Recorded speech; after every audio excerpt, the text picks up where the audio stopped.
What is up, bros, and welcome to the All Bros Podcast. I am Jonathan. And I'm Caleb. And we are a couple of aspiring filmmakers that love to watch and critique movies, but also enjoy a bit of the nerd life. This week on the podcast, we got a bunch of stuff to... let's face it, the headliner is the big one here. That's the big one here. Like, news is kind of like pushed to the side with this one, let's face it. But anyway, we got to talk about that first. So when it comes to Funko Focus, both Caleb and I have picked out a certain Funkon. Is it Funkon? Is that what they're calling it? I have no idea what they wanted us to call this, because it's just, like, it looks like Funkon, but I'm like, it's Funko, but so is it like Funkon?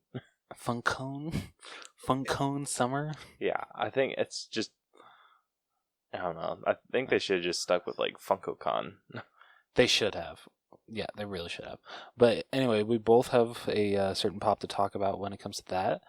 And then with 4K Spotlight, we have a new Saw movie coming out, so we'll be talking about that.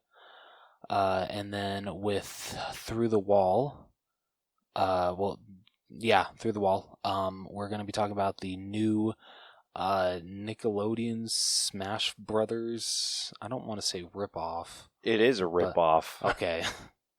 That's exactly what it is. You know what was funny is you could have said that about TMNT Smash Up, but technically you kind of couldn't, considering that was made by the exact same people that did Super Smash Brothers. I mean, you can rip yourself off, I guess. Yeah, true.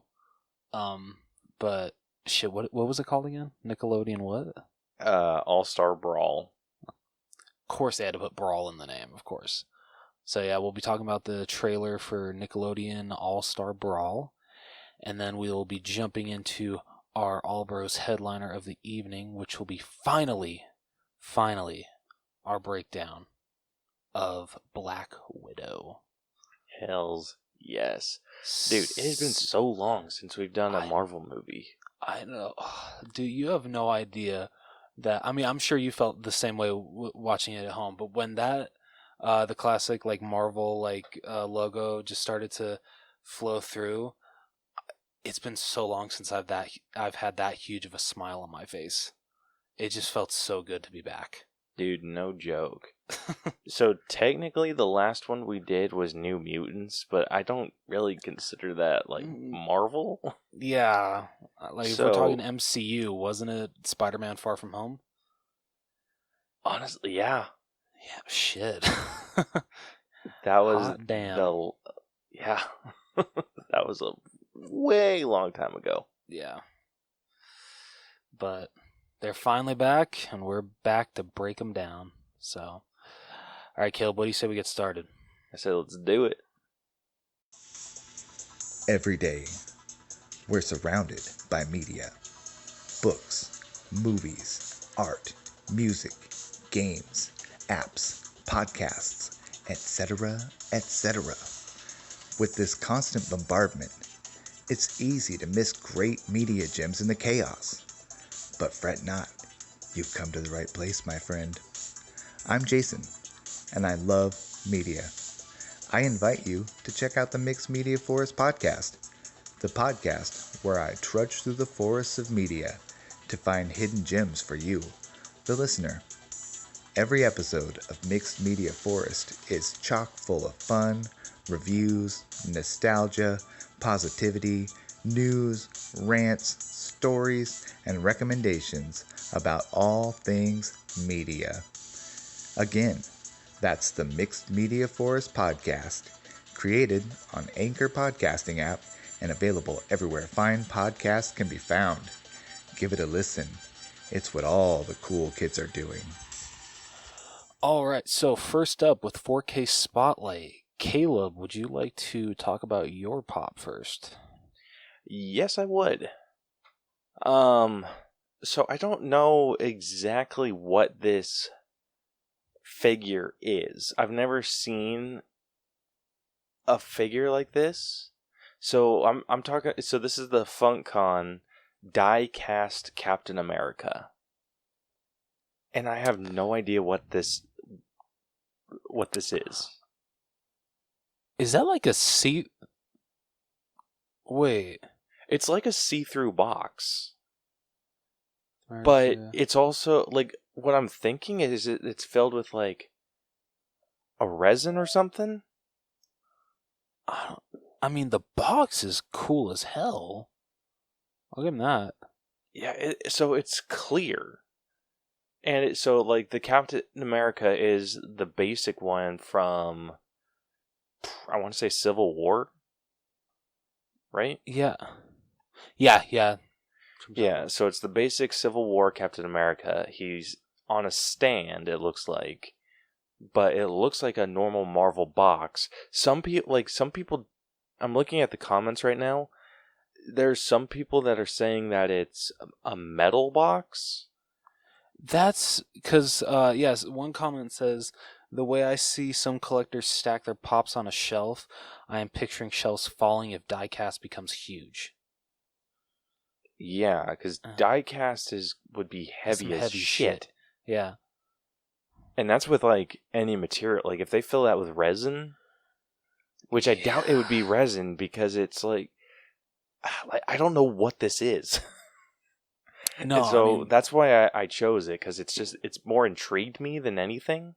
No, that's fair. Like, honestly, I mean, I don't know. Is this only going to be exclusive to, like, the con? Or, like, I'll bet you money this is going to be exclusive to the Funko shop. I will bet you money. Which sucks, because I actually want to see this one in person just to see how it looks. I do too. Like, I want to know what, like, if it's a metal box, if, like, diecast, what I'm also thinking it could be is maybe it's the figure itself. Like, maybe they just took the mold of Captain America and then made it metal. No, that could be it. It's just, like, who freaking knows?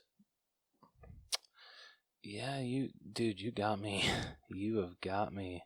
But the box is, like, super dope. Like, if this is metal, it's probably, the box is probably glass, or is made of, like, glass, or, like, maybe an acrylic.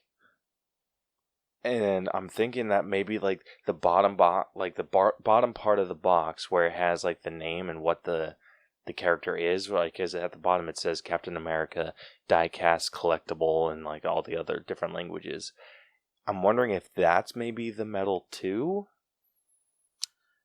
Yeah, I mean, I'm just wondering that, like, is this the only Marvel one that they have planned right now? There's no way in hell. I think they're waiting to see how well this one performs. Like, if it sells out, like, right away, and if it's a Funko Shop exclusive, you know damn well it's going to.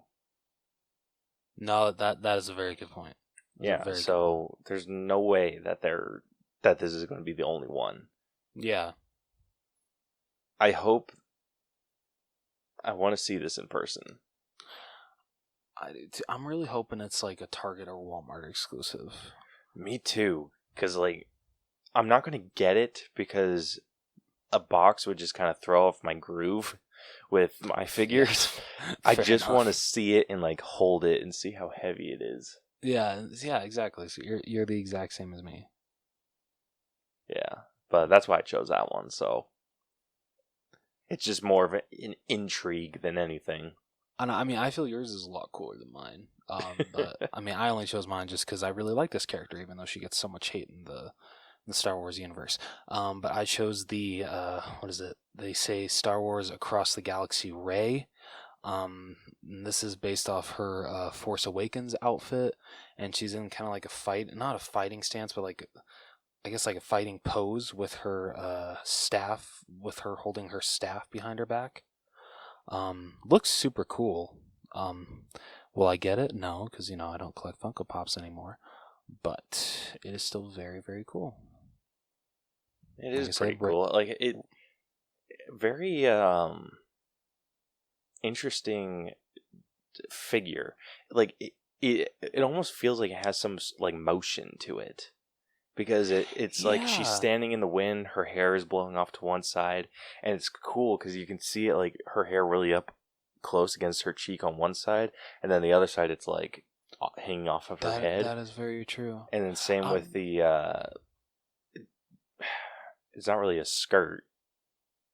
The I don't even know what dangly that's called. things off her Dangly things. of her shirt. Oh, I love it. Like, I don't know what else to call it. Dude, I don't know either. Like, yeah, I feel that's just as good as what I would have ever come up with. Yeah, so I'll admit, though, I'm kind of shocked that they didn't make this one look how she does in The Rise of Skywalker with her white costume. Because she does still have her staff in that movie. Yes, she has Luke's lightsaber the whole time, but they could have easily just put that on the belt and then just have her holding her staff. So I'm kind of shocked about that they're still doing Force Awakens Rey and not Rise of Skywalker Rey, but yeah. whatever. But super cool. Yeah, no. I mean, I don't know where this is going, so I'm sure by next week they will have a list of where each one is going to, or which one, where it's being shared to. Yeah.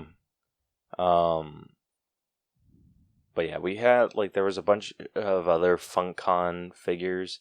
There was some DC ones that came out. There's the two Star Wars. There's one from The Boys, Crash Bandicoot, Pokemon, Dungeons and Dragons, Alice in Wonderland. There's one for the Suicide Squad, one from Emperor's New Groove. Oh my gosh, we even got one from McDonald's. Yep. Other than that, and then we got one Harry Potter. So, dude, I didn't realize the Alice in Wonderland ones are from that like crazy. Was it a freaking dream that they, or was it a story that they were telling with that, with the oyster and the oysters and shit? Yes. Okay, so that was a story. Okay. Yeah. I can't believe that they actually made that. That's super awesome. And I love the blacklight White Rabbit. Love that. Yeah, that one's pretty freaking awesome. Bet you money I'm sure they're going to do a March Hare. Just saying. Probably. Yeah. But so, sorry. Wow. You got anyway, distracted. A little bit. Sorry. I mean, just those Alice in Wonderlands are so cool. So moving on, we have oh my gosh, 4K Spotlight, which is Spiral, the newest film in the Saw franchise, even though it's a spin-off. So that is coming to Blu-ray 4K, as well as getting a Best Buy exclusive steelbook. So if you guys were able to check that in theaters or streamed it on VOD, here's your chance to own it and add it to your Saw collection. Because what's interesting is they're also, that same day, they're releasing all of the previous Saw movies just on Blu-ray, but they have like these really fancy... Caleb, have you looked at your collection on Vudu recently? No, I've not.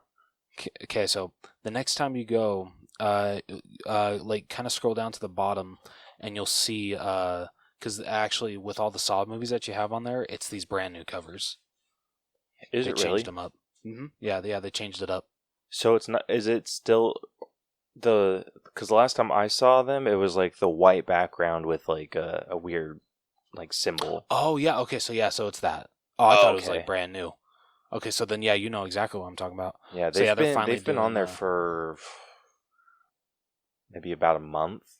Oh really? Oh, well, they're finally doing Blu-ray releases of it. I'm kind of shocked that it's just Blu-ray releases, not 4K. Considering as far as I know, minus Spiral, the only other Saw movie to come to 4K is Jigsaw. So, just really shocked by that, but whatever. So that is it for 4K Spotlight. Moving on to this week's sneak peeks. Wow. Through the Wall, like we said, we got the first which I mean, I'm sure this is going to be the only trailer for Nickelodeon's. Oh shit! What is it? Something Brawl. All-Star Brawl. Nickelodeon's All-Star Brawl. So if you ever wanted to put SpongeBob SquarePants against Invader Zim, here's your chance. Honestly, I was more excited for Zim. That's fair. Like, but, dude, can you say Super Smash Bros. Ripoff? Dude, all I know is they better have Jimmy Neutron and Timmy Turner, and then this way do the alternate version of the Jimmy Timmy Power Hour where they fight to the death. Dude, that'd be awesome. Jimmy Timmy Power Hour 4. That'd be friggin' hilarious. That's like the day Nickelodeon's run out of ideas and they're just like, our studio's ending. Let's just go all out. Let's make a to the death fight between Jimmy Neutron and Timmy Turner. Dude, I don't know how I feel about this game. Like when I saw the trailer for it, it looked interesting, but like all I could think was this is just Smash Bros with Nick characters. No, that really is. I guess like you kind of just got to push that idea to like the back of your head, being like, okay, maybe I can get behind this. I'm not against watching like the any four of the Ninja Turtles beating the shit out of Danny Phantom or Nigel from the Wild Thornberries. Yeah. One thing that I really appreciated about this game is that their animation style all looked really similar. I do appreciate that too. Yeah, I think with what was that one game? What was that one called where it was just like SpongeBob, Danny Phantom, Jimmy, and Timmy? Nicktoons Unite? Yeah. That one felt very off to me. It does, but I love that game so much. Yeah, it's not a bad game, but it's just, like I said, it's just the animation styles were very different, or the models were very different. I think seeing the 2D characters in 3D was really rough. What I found interesting is that I feel, for me, that Jimmy Neutron looked the worst to me, yet he was the only character that was that had 3D animation for his show. Yeah, and like Timmy looked like a freaking freak. Like it's freaking messed up that SpongeBob was the only one that looked normal. Like even Danny Phantom didn't look bad. Danny Phantom looked rough. I just love that they actually acknowledged the Jimmy Timmy Power Hour in that game at the beginning. I love that. That was really cool. But no, you got a good point. Other than SpongeBob, because I'm sure they ripped the animation from him like straight from Battle for Bikini Bottom, so they could really do no wrong with that. Yeah, just because he looked great in that game. But yeah, the other three, a little tough.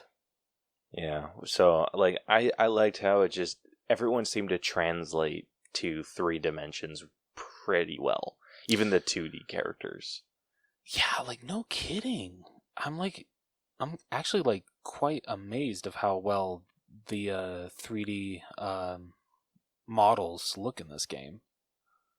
Yeah, they look really good, and they all kind of seem like they're like really small and compact. Like Invader Zim, they didn't go too far out there with his design. Yeah. So it's just everything felt like uniform, and I loved that. Yeah. The question is though, would you ever actually play this? I mean, I would play it. I would never buy it.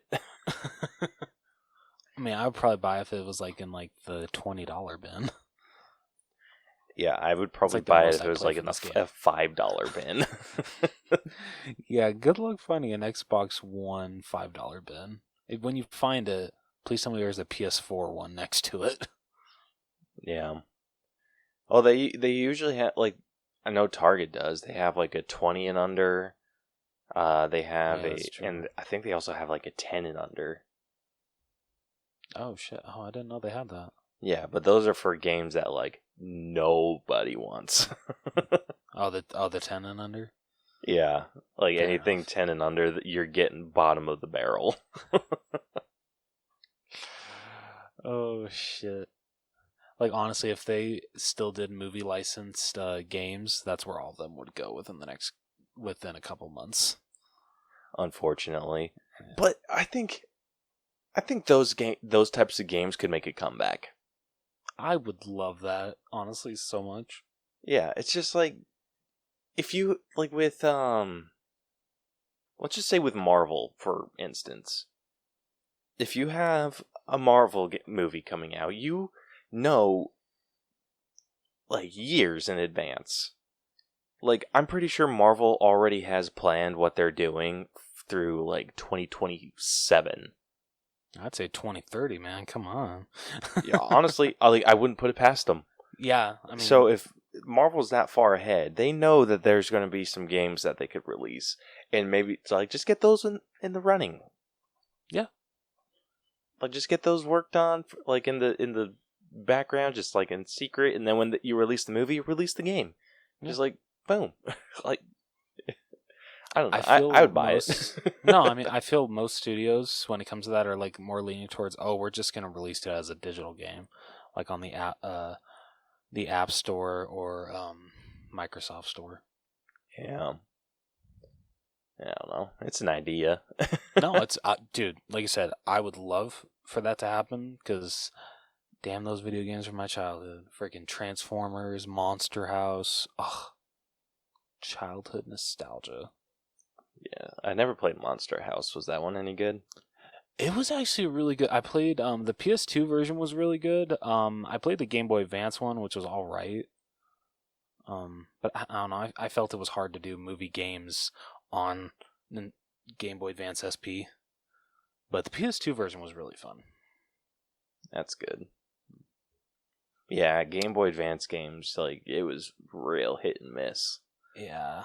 Like, if you didn't specifically get, like, a Nintendo game, you were, like, maybe. The only good one I remember was, I can't remember if it was, like, the OG Spider-Man or Spider-Man 2. But the swinging in that actually was decent for a Game Boy Advance. It was fun. I remember that. Yeah, I didn't play too many games. I think the only movie game that I had for Game Boy was Brother Bear. And that one was a pain in the ass. You know what? I could see that. I could see that. Yeah, that game freaking sucked. And it not necessarily, well, it didn't suck. It was hard. Okay, yeah, that's fair. I could definitely see that. You know, I've never seen that movie. Is that sad? What? Yeah, I've never seen Brother Bear. Dude. I know. That one, I mean, whatever. I mean, okay, so when I do watch it, because I do want to watch it, should I watch the sequel as well, or should I just say one and done? I've never seen the sequel. Okay, so one and done it is. Yeah. Yeah. And it's on Disney Plus, right? Yes. Okay. I mean, I would say, every Disney movie's on Disney Plus, but actually I'm very surprised of, like, ones that aren't on there. Yeah. Oh, just while I'm thinking about it, I have a recommendation for a movie. Okay. It's on Netflix. It's called The Willoughbys. I thought it was going to be like I'm intrigued by the name. Yeah, I thought it was going to be a stupid movie. Like, I turned it on. Like, I was looking for a movie to play while I was watching Iris, because I usually just kind of like to have the background noise. Yeah. And, like, she gets distracted occasionally. We'll sit down and watch it or whatever. This movie was good. It was surprisingly good. Shit, okay. Yeah, Will Forte was in it. Ooh. Who else? Martin Short. Martin Short is such an underrated actor, in my opinion. Dude, right? Oh shit, who else? Maya Rudolph did a voice. It was so good. She has really grown with voice acting, and I'm actually very happy for her. I think that's so awesome. Yeah. So if anyone's wanting like a really good animated film, like it's almost to the point if we can't come up with more movies to break down in August, I'm thinking about throwing the Willoughbys in there. I'm absolutely down. So yeah, so I'm just gonna make a note of that. All right, because it is that good. Like I enjoyed the ever living hell out of it. Okay, I like it. Is it a Netflix original film or was it just put on Netflix? It was a Netflix original. Okay, awesome. Cool. Very cool. But yeah, like I saw the trailer for it, like on accident, and I was just like, "Oh, that looks like a decent movie. Wonder when it comes out." And it was coming out. It was already out. Oh, okay. Like I think it's been out for a while. Oh shit. So yeah, I found this completely on accident, and it is such a gem. Okay. So I'm excited to check it out. Yeah, it's great. Anyway, sorry, complete sidetrack. Caleb, I feel we should never apologize to the other about getting sidetracked. You apologize to me all the time. Well, but when it comes from you, like, I feel bad. Are you apologizing because I'm apologizing? Yes, I am. Holy shit, Rose.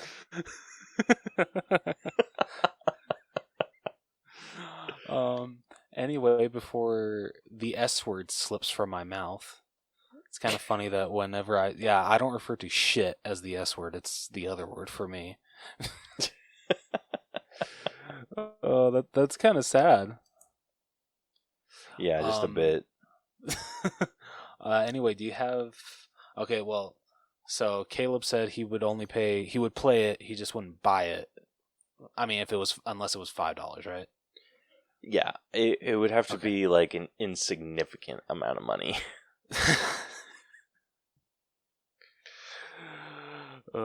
Here, I'll make you a deal. We'll turn it into like a renting kind of thing. I'll buy it, I'll send it to you, and then I'll play it, then I'll send it to you, and then when you're done playing it, you just send it back. That seems fair. I mean, because honestly, we wouldn't have to pay any like postage because we could just stick it in an envelope and put a stamp on it. Just mail the disc. So we have a plan. We have a plan. Okay. So that's it for Through the Wall. Caleb, what do you say we move on to our All Bros headliner of the evening? Finally. Yes, let's get into this. Yes.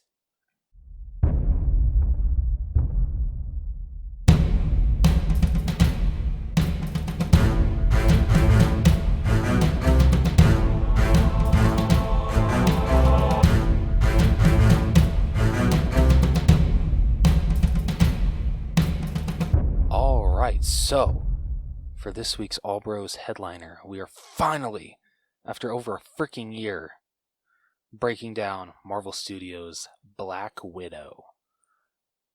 Oh, it's about damn time. This movie was such a treat. It really was. It was so good. Yeah, but spoilers. Squeak there. Yeah, spoilers, very, very much so. But before we get super, super giddy over all of the goodness that is this movie, Caleb, why don't you tell everybody how we break down movies on this podcast? Hell yeah. Hold up. Did you watch Avatar? God damn it, I was hoping you wouldn't remember. I almost didn't. Damn it, you son of a bitch. You know what the funny thing is, like, Emily even, like, reminded me, she's like, come on, Jonathan, you gotta start watching it, come on. Caleb's gonna add another 2 episodes, and all right, that brings me up to 8, right? Yeah, you're at 8 episodes that you have to watch by next week.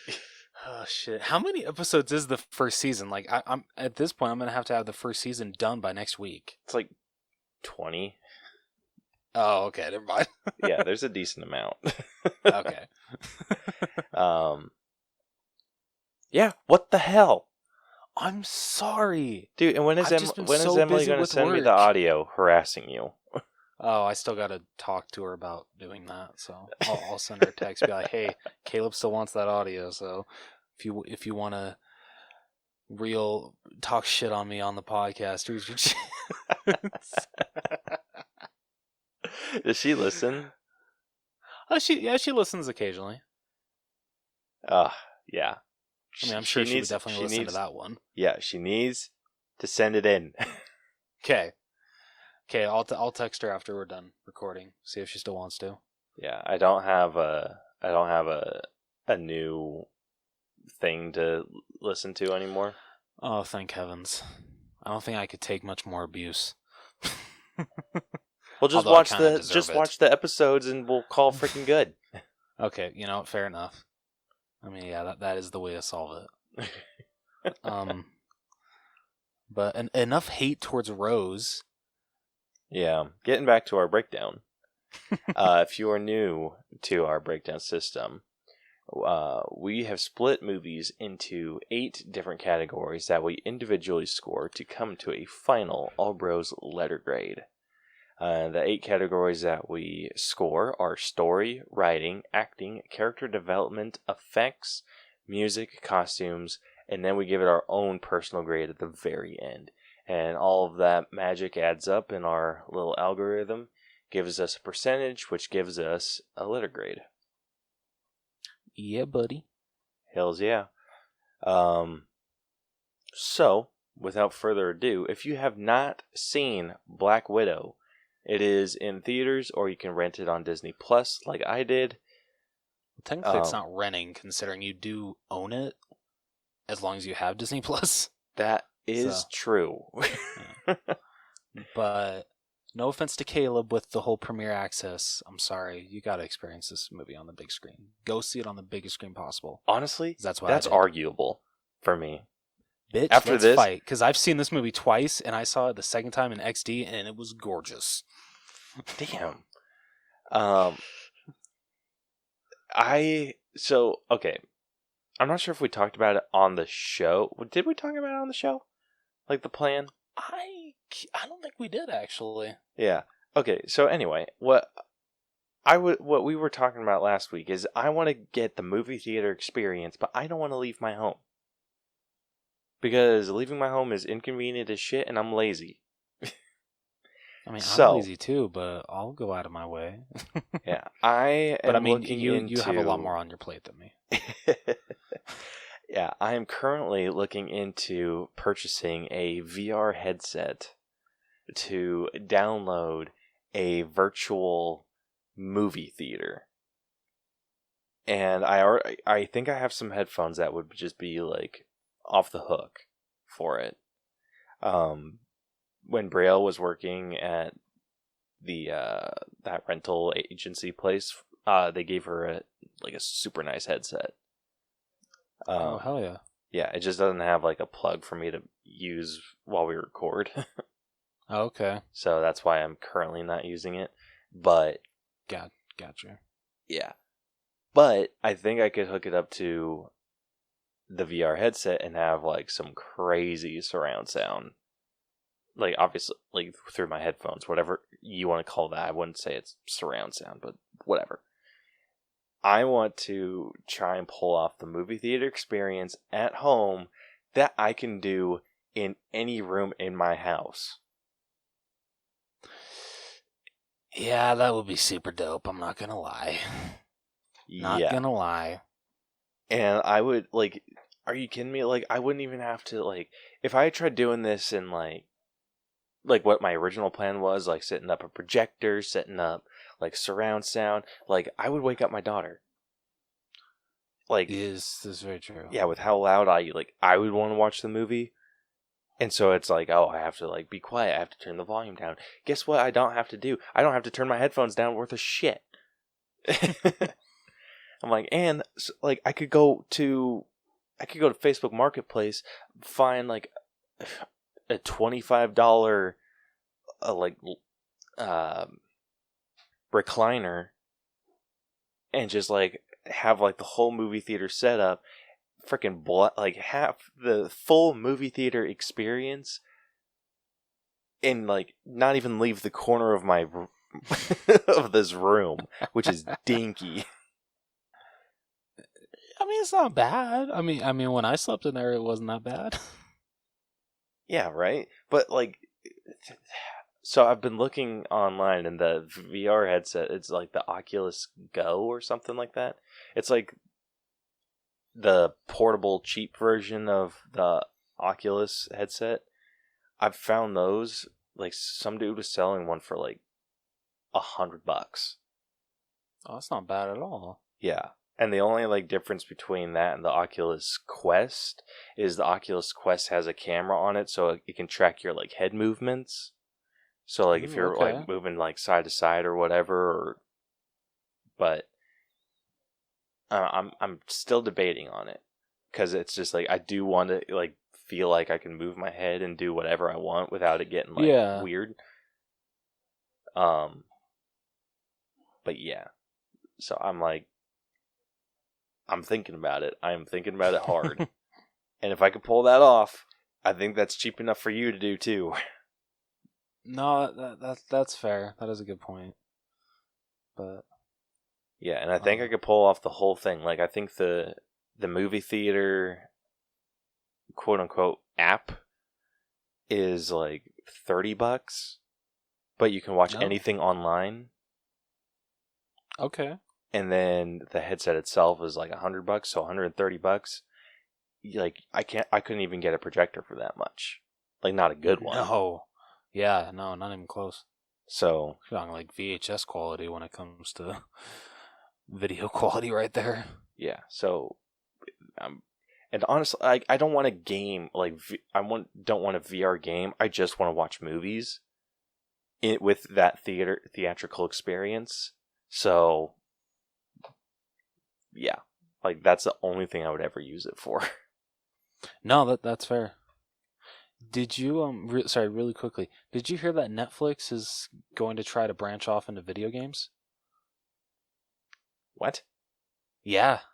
Yeah, apparently they hired someone from it was either like Atari or some shit like that. I don't even know. But yeah, they're going to try to branch off into video games. We'll see how that goes. Yeah, just a little bit. Yeah. But anyway, getting back on track. Getting back to the plot of Black Widow. Yeah, like so if you're not, if you have not seen Black Widow, it is available on Disney Plus. It is available in theaters. Go see it how you choose. Only Rose will judge. Wait, what? I said only Rose will judge.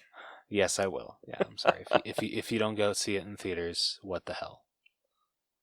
Yeah. So I'm just that mean.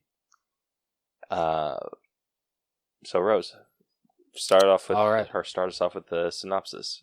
Spoiler alert past this point. If you listen past this point, it's your own damn fault. Really is. Time for Reading with Rose. Here we go. All right. In 1995, Russian undercover agents, super soldier Alexei, I'm going to butcher the hell out of this last name, Shotakov, and Black Widow Melina Vostokov pose as a normal family in Ohio with their surrogate daughters, Natasha Romanov and Yelena Belova. When the mission to steal S.H.I.E.L.D. intel is complete, the family escapes to Cuba and rendezvous with their boss, General Draco, who has Romanov and Belova taken to the Red Room for training. Years pass, and Shostakov is imprisoned in Russia, while Romanov defects to S.H.I.E.L.D. after bombing Dracov's Budapest office, apparently killing him and his young daughter Antonia, an act that haunts Romanov. Okay, I just want to add this in because this is definitely going to come into one of the scores later for me and what really affected it.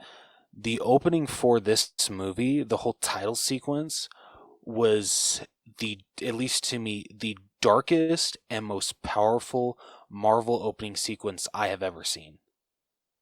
Yeah. So this is actually an exclusive club of movies with an opening sequence. That is true, it is. Yeah, there's not a lot of Marvel movies with an opening sequence. But, I mean, honestly, I feel it deserved it because I feel it's a very good way to showcase not only how messed up the Red Room is and what happens to these girls, but also showcase how this honestly is happening in the real world. Human trafficking it's not a joke. It is a real thing. And it's so freaking sad. And for Marvel to actually showcase it in their own specific way with the Red Room and not dive so far into that we would almost approach rated R territory, I feel is huge.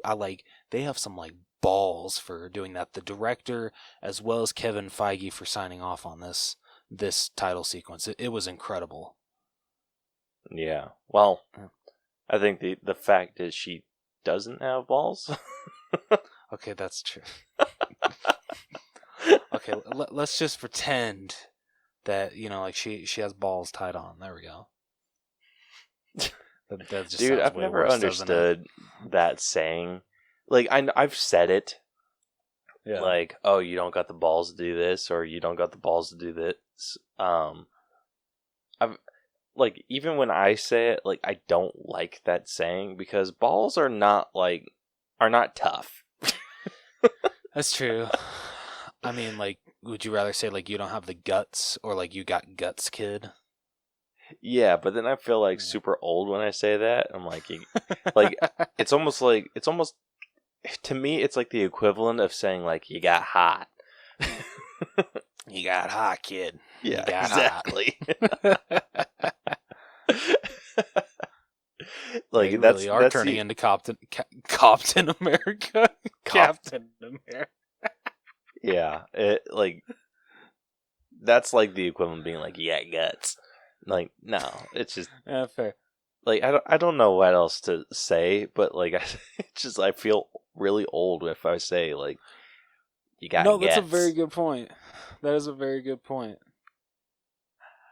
So, all right. Anyway, so, in 2016, so for those that don't know, I don't know if the plot's going to explain it, but Black Widow takes place between Civil War and Infinity War in that time span. Yep. So, just heads up for everybody. So in 2016, Romanov is a fugitive for violating the Sokovia Accords. She escapes from U.S. Secretary of State Thaddeus Ross and flees to a safe house in Norway supplied by Rick Mason. Meanwhile, Belova kills a rogue former Black Widow, but comes in contact with a synthetic gas that neutralizes the Red Room's chemical mind control agent. Belova sends the antidote to Romanov, hoping that she will return to help Belova free the other widows. When Romanov unknowingly drives off with the antidote, she is attacked by Taskmaster, who is after it. Romanov manages to escape Taskmaster. Why am I struggling so hard to say this name? Yeah, what the hell? To escape Taskmaster and realizes that the antidote came from Belova.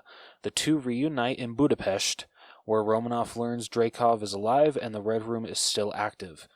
Shortly after, they are attacked by Black Widows, and Romanov and Belova evade the Widows and Taskmaster before meeting Mason, who supplies them with a helicopter. Romanov and Belova break... I'm just going to say... oh my gosh, what is his... what is his first name? David Harbour's character? Is it Ulysses? Alexei. Gosh, damn it. Sorry. Romanov and Belova break Alexei out of prison to learn Dracov's location. He tells them to speak with Vostokov, who lives on a farm outside St. Petersburg, where she developed the chemical mind control process used on the widows. There, Belova reveals that while they were not a real family, she believed they were so. Vostokov admits she sent their location to Dracov, whose agents arrive and take them to the Red Room, an aerial facility. Vostokov and Romanov use face mask technology to switch places before being captured, allowing Vostokov to free Shostakov. Yeah, I'm going against my own thing. I'm just going to say what they tell me to do. to free Shostakov and Belova from their restraints. Meanwhile, Romanov confronts Draco, who sees through her disguise. Romanov learns Taskmaster is Antonia, who suffered damage so severe that Draco had to put a chip in her head, turning her into the perfect soldier, capable of mimicking the actions of anyone she sees, including several Avengers. Yeah, because I was wondering, like towards kind of the beginning, you see Taskmaster like watching a clip of Hawkeye fighting Black Panther at the airport. Like, it's kind of interesting to be watching that, but I guess that kind of leads into when actually uses the bow a couple scenes later. So yeah, I think it would have made more sense about like what her abilities were if they had done like just something like maybe they were watching the footage or she was watching the footage right before the fight. Yeah, okay, that's fair. Yeah, I think that would have personally made sense, but no, I can agree with that. But she learned from the best archer, so at least there's that. You laugh, but I'm not wrong. Nah, I'm going to disagree with you. Okay, good. Because I was going to say we might have some fighting words here. I'm kidding. I'm totally kidding. Shit, where was I? Sorry. Romanov attempts to kill Draco, but fails to harm him due to a pheromone lock installed in every widow. I want your opinion. What did you think of that? I think it kind of came out of nowhere, but I didn't hate it. No, I mean it works, but like, yeah, when they were explaining that, like, oh shit, what was her? What was the mom's name? Was it Marion? Melina. How she's explaining, oh yeah, he put it in every single widow, even like old ones like me. I'm like, okay, how long was he freaking thinking up this? If it was placed in you and not like other widows down the line, but like basically since the beginning, like, damn, he must have had this from the get-go. Yeah, right. But whatever. Yeah, it's that was one thing that just, like I said, just kind of came out of nowhere. It did. Like, I think it would have made more sense had he maybe injected her with something when she came into the room, like when he thought that it was Melina. Okay, that's fair. Like, so he does the injection and then she's like incapable of harming him, and then Melina's just like, oh, he's going, and then like they could do the whole thing, just change it a little bit where they could say like, oh, he's going to inject you with this thing, it's a pheromone blocker and you won't be able to harm him, blah blah blah blah blah. And it's something that we developed, and all you have to do is like sever this nerve. Yeah. And then yeah, like you could have just done that instead of it just being like he installed it in everyone. No, I can definitely agree with that. Because it's like that technology seemed so similar to what he was using to just mind control them. Yeah, no kidding. So it's just kind of like, okay, have you, like, are you just like super incompetent and can't like utilize this? Like, I don't know. Like, it's just like, honestly, like you would think that after what was it? That wait, no, never mind. I don't know where I was going that. Well, okay, so you know that like red mist?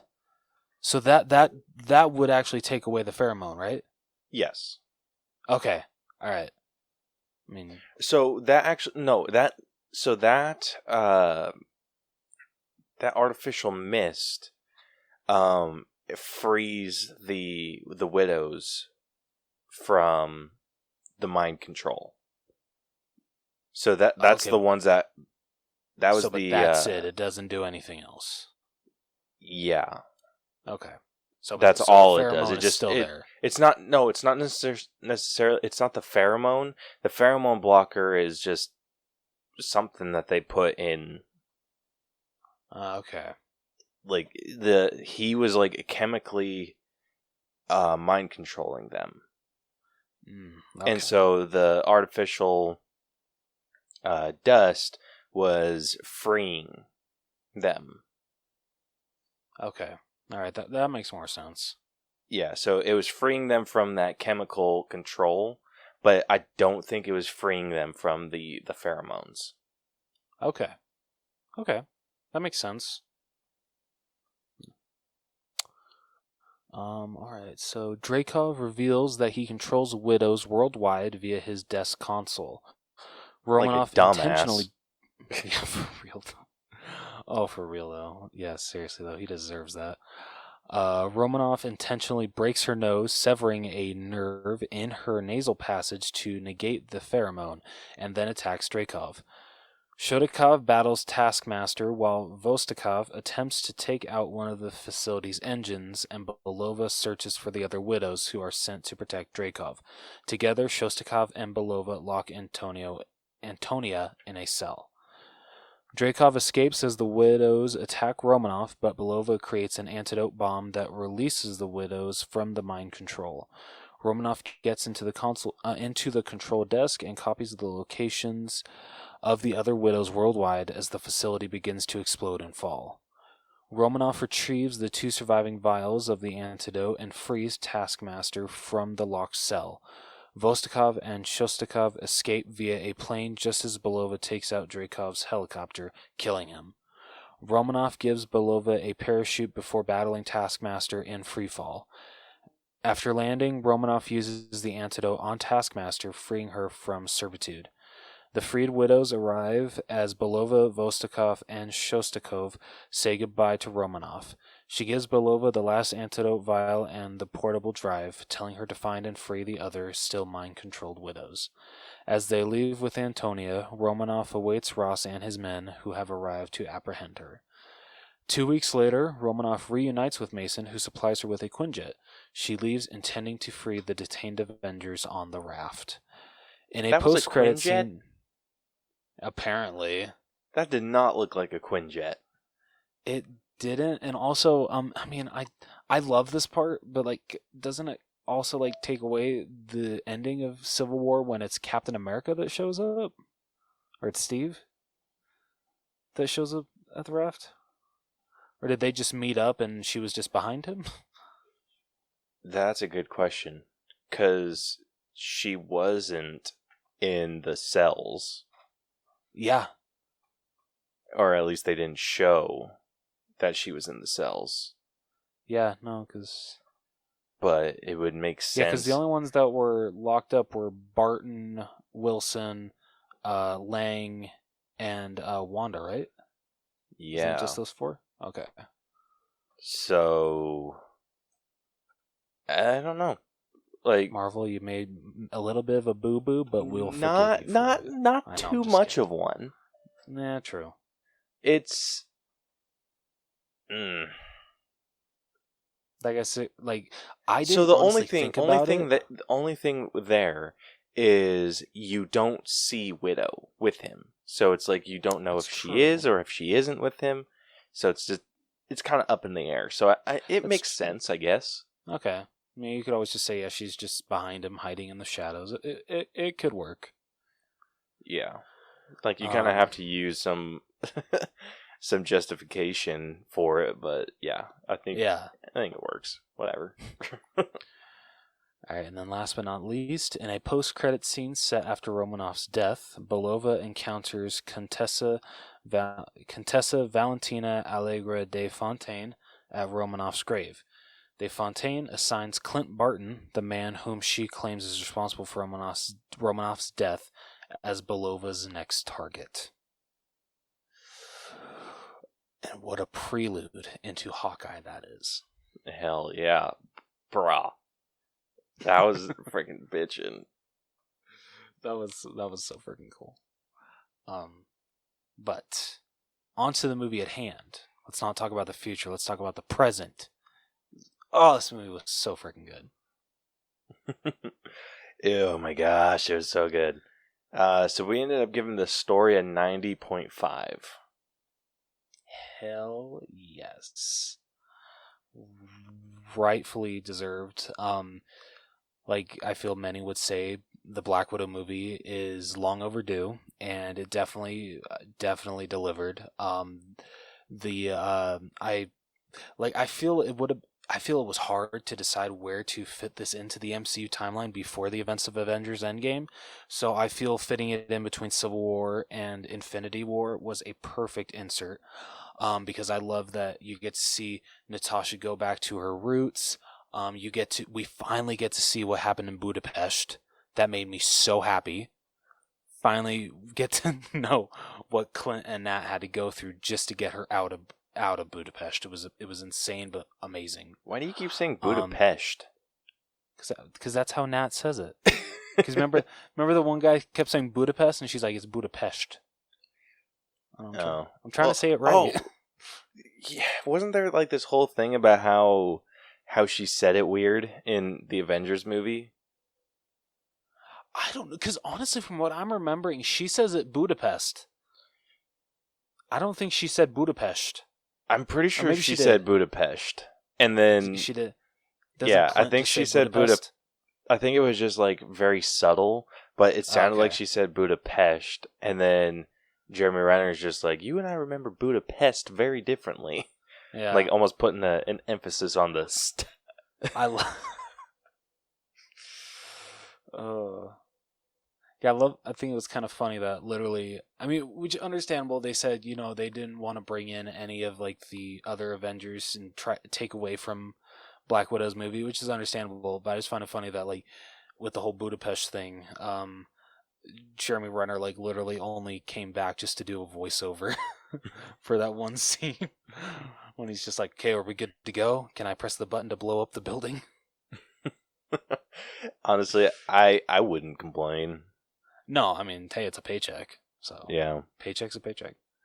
But honestly, like I loved watching her have to go back to her roots, deal with her adopted family. See, I felt that they never, or at least in the first couple trailers, they didn't really touch upon that a lot as it being an adopted family. That literally these were two secret agents and that these were these two girls that they were assigned to basically protect and raise as their own daughters for a couple years as they infiltrated S.H.I.E.L.D.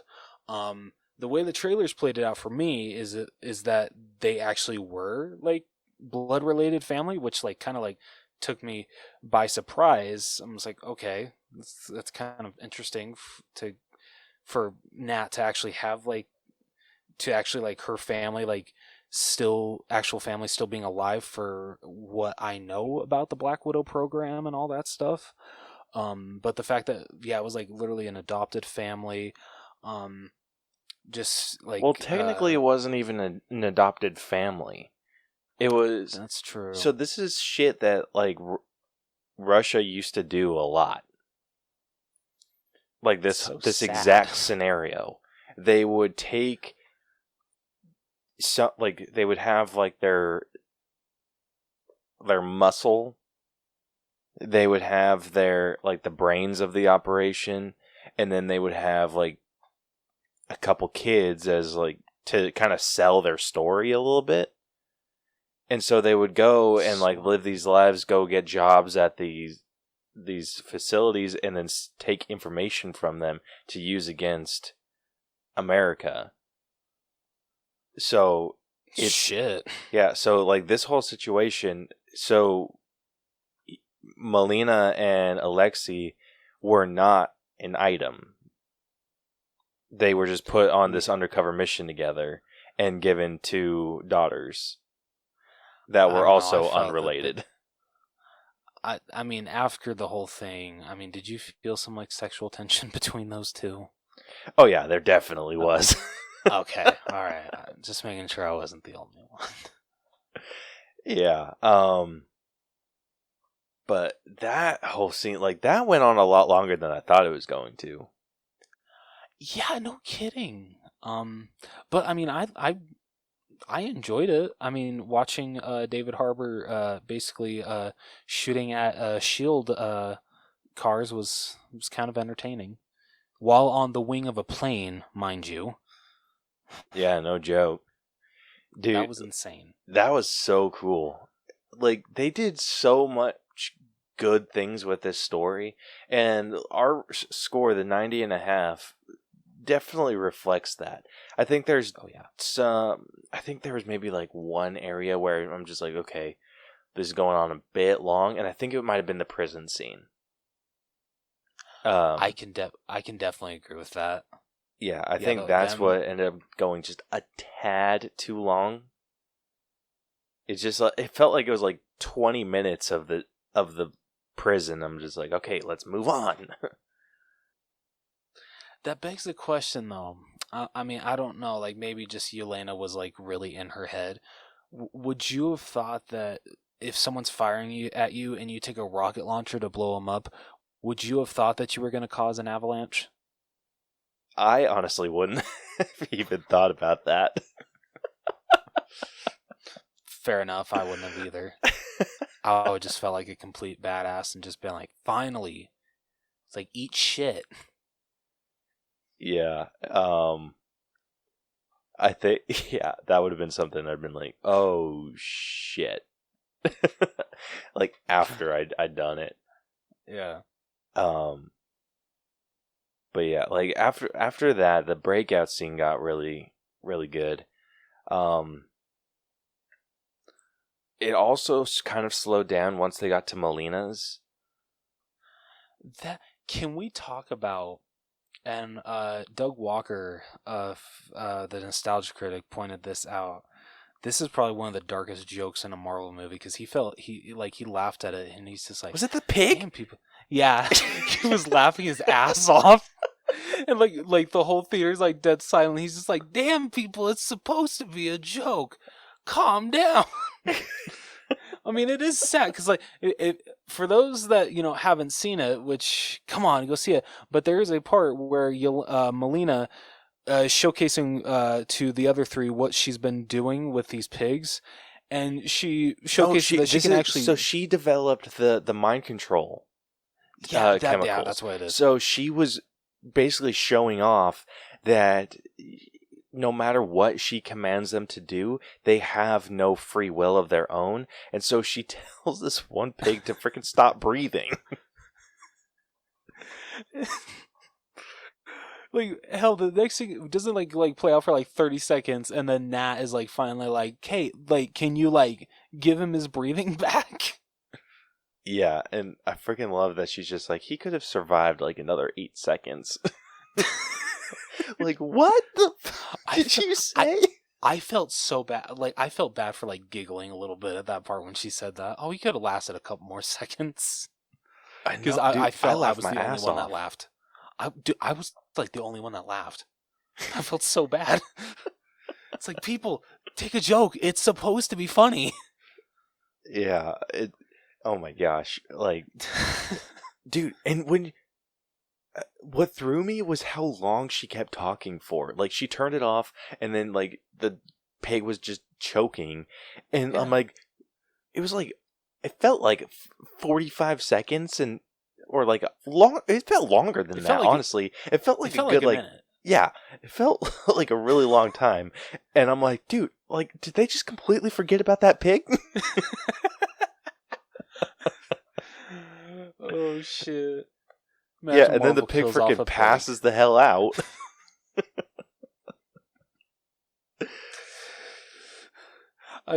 One of the best jokes is when she's like, "Come here, Alexi. You named a pig after me. What, you don't see the resemblance?" Oh my gosh. Like, yeah, that... Oh my gosh, bro. Like, I felt so bad for that pig. It was so sad. Oh, man. I did like further on into the movie, I loved how we got fooled with stuff. Like, we got tricked that, at least I did, that Melina was actually Natasha. Like, they swapped places. Yeah, that was actually a really good twist right there, because I never saw that coming. Yeah, like, dude, when Dreykov started, like, talking to Natasha and just saying like, I can look like looking into the eyes of someone that you raised. I was just like, who the fuck are you talking? And then when he took the mask off, I was like, oh, what? Yeah. My mind was freaking like blown.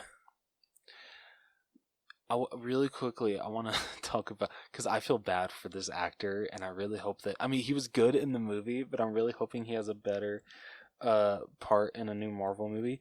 Okay, so the whole thing with Taskmaster, everyone was saying, oh yeah, it's like it was either it is totally Hawkeye behind that mask, or the other one that people were banking it off of was that, it's OT was it Fag Blenny? His Mason character. It's totally him. Like, Marvel's got us fooled. That is totally oh my gosh. Wait, was that the supplier? Yeah. Like, everyone I was thought it was banking him on... too, but then Yeah. what threw me off was the first attack is when, Natasha, like, her generator ran, or like took a shit, and so she needed to fill it up with gas, but she didn't have any, so she had to go to the gas station, and she pulled out onto this road and then gets bushwhacked by Taskmaster. And so I was thinking at first, like, oh, like, straight up, it's that one guy. Yeah. Like, the freaking supplier. But then I started thinking, I'm like, why didn't he... Like, if his mission was to collect... Because I thought it was him up until the mission objective changed. And he's like, grab the vials. And, like, once that changed, and I was just like, okay, well, he had the vials in his possession. Yeah. That's very true. Like, so why now is it suddenly like, get the vials? Like, that would have made no sense. No, not one bit. And so I thought for the after that, I was just like, no, there's no way. But I mean, kudos to Marvel before this movie came out, that literally everyone was banking on that the Mason character was Taskmaster. Yeah. It was really funny.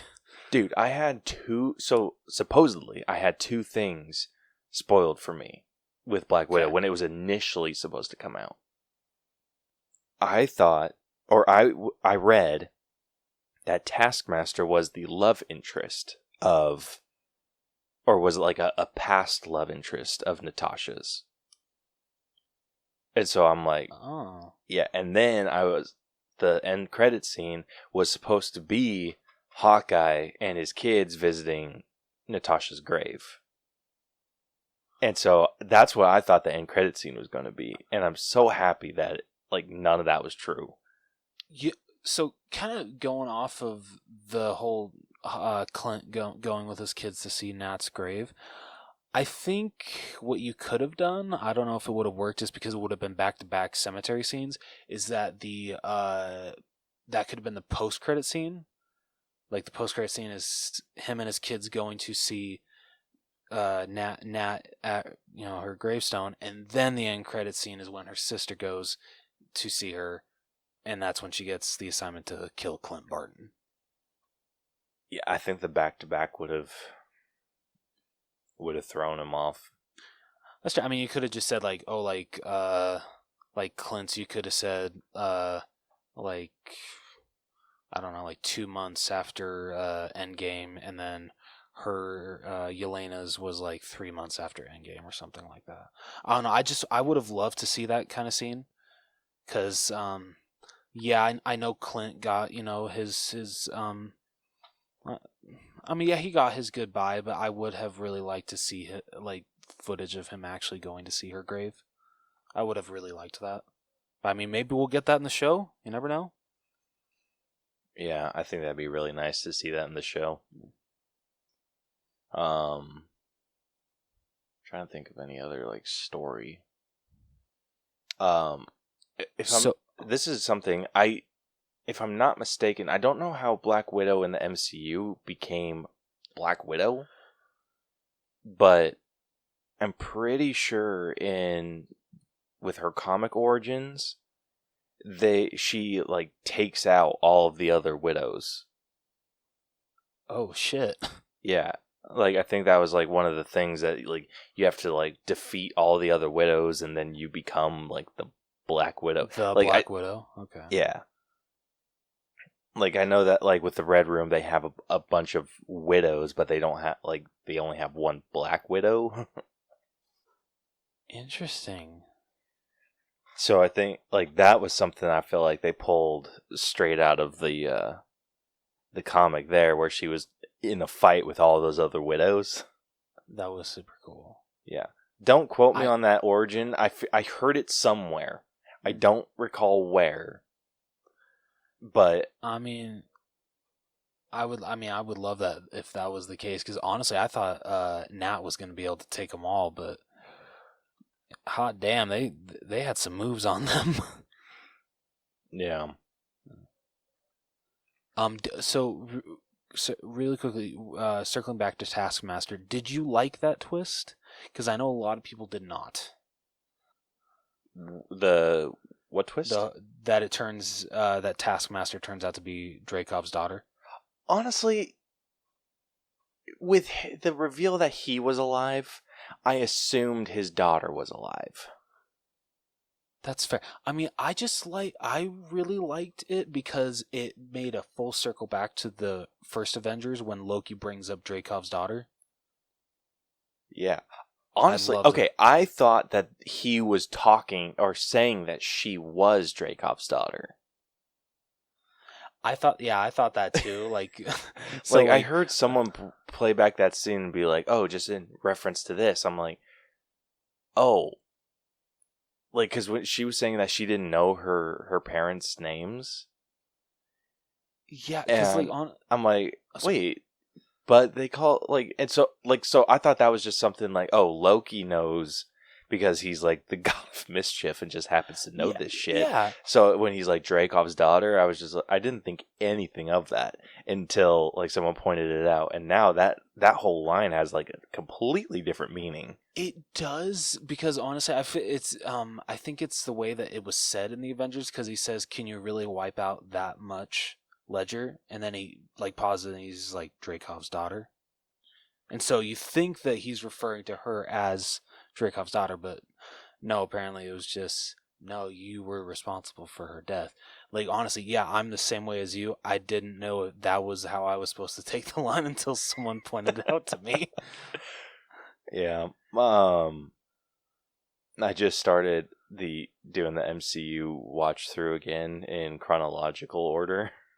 Hell, don't they have that on Disney Plus? They do. I realized that today.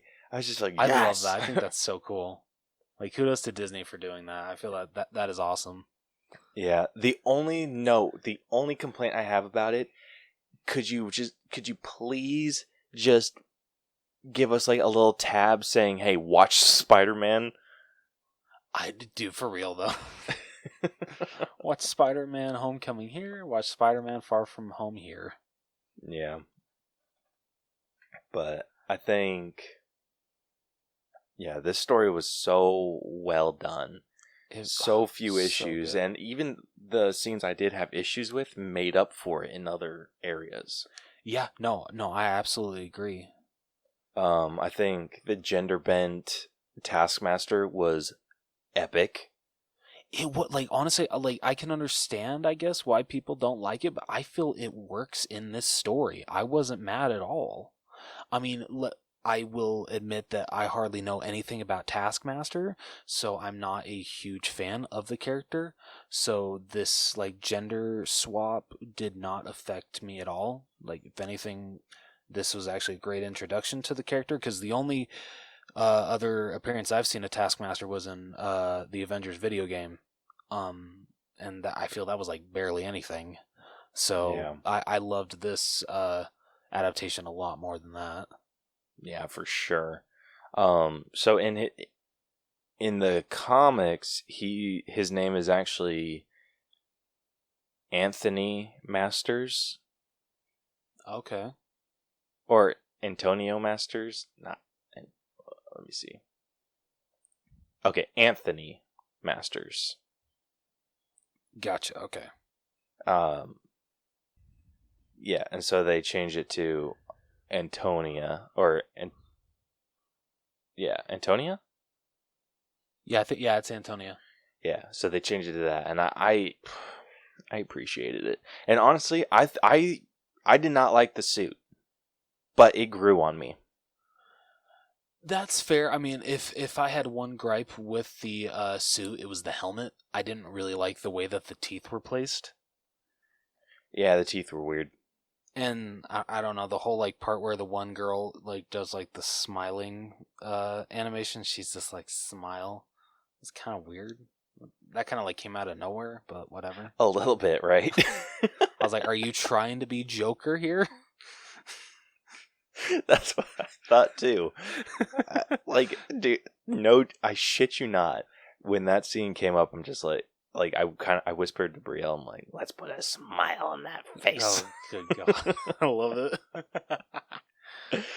Oh my gosh. But I think all of the artistic liberties they took with Taskmaster worked really well. I think we talked about the fixes that we would have made, especially when it came to like mimicking combat. Yeah. I think it would have just made a little bit more sense to at least maybe like flash, like even do something with like the helmet where it's like flashing the hero that she's mimicking, like with the fight between her and Red Guardian. It would have been kind of cool to see Black Panther kind of flash across her visor. That would have been awesome. That would have been super cool. Yeah, or just at least like a quick little clip of it. Yeah, no, I absolutely agree. Yeah, just something like that, just to show, oh, it's not like an endless wave. But because someone went and pointed out all of the combat that she mimics, and she mimics Black Panther for sure, Hawkeye, Captain America, Black Panther, even Winter Soldier, she mimics. Oh yeah, I could definitely see some Winter Soldier in there. Well, you know the fight where Winter Soldier does like the knife flip thing on Steve? Oh yeah. Straight up does the exact same thing. She does. Okay, that's super cool. I love that. Yeah. But I thought this was like a really good, necessary story. Like, yeah, absolutely. I think you could have easily been like told a story that no one gave a shit about, because it's just like, oh, Nat dies. Like, it's like, that's kind of what was my feelings towards the movie, and I feel bad saying that, because I was just like, okay, well, we know Nat dies. Like, what's this going to add? Unfortunately. Yeah, and then it's like, once I saw it, it was just, it hit me when I'm like, this is why it needed to be told. Yeah. Like, even Scarlett Johansson said she was so happy that they were able to finally make this movie, because she felt this was her, like, absolute definite send-off to this character. And I glad she got a proper goodbye. Yeah.